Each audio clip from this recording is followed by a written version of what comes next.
ஹரே கிருஷ்ணா.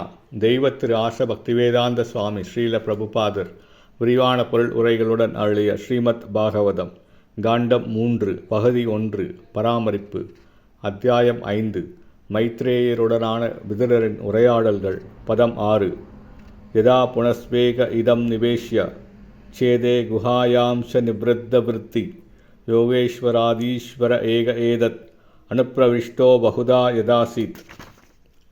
மொழிபெயர்ப்பு.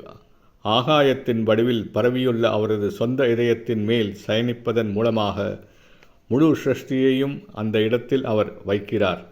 பிறகு வெவ்வேறு உயிரினங்களாக தோன்றும் பல ஜீவராசிகளாக அவர் விரிவடைகிறார். அவர் எல்லா யோக சக்திகளும் உட்பட அனைத்திற்கும் உரிமையாளர் என்பதால் தமது சொந்த பராமரிப்பிற்காக அவர் எந்த முயற்சியையும் மேற்கொள்ள வேண்டியது இல்லை. இவ்வாறாக அவர் ஜீவராசிகளிலிருந்து வேறுபட்டிருக்கிறார். பொருளுரை.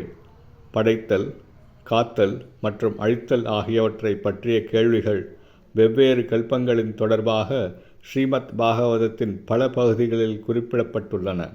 எனவே வெவ்வேறு மாணவர்களால் கேள்வி கேட்கப்படும் பொழுது வெவ்வேறு அதிகாரிகள் வெவ்வேறு முறையில் அவற்றிற்கு விளக்கம் அளிக்கின்றனர்.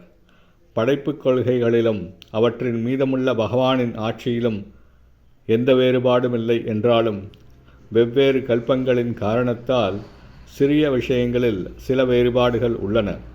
பிரம்மாண்டமான ஆகாயம் விராட்-ரூபம் எனப்படும் பகவானின் பௌதிக உடலாகும்.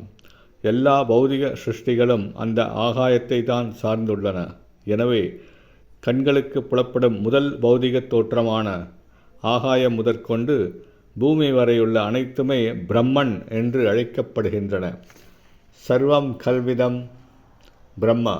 இரண்டற்ற ஒருவரான பகவானை தவிர வேறொன்றுமில்லை. ஜீவராசிகள் உயர் சக்திகளாவர், ஆனால் ஜடமோ தாழ்ந்த சக்தியாகும். இவ்விரு சக்திகளின் சேர்க்கையானது பகவானின் இதயத்திலுள்ள இந்த ஜட உலகை தோற்றுவிக்கிறது. ஹரே கிருஷ்ணா.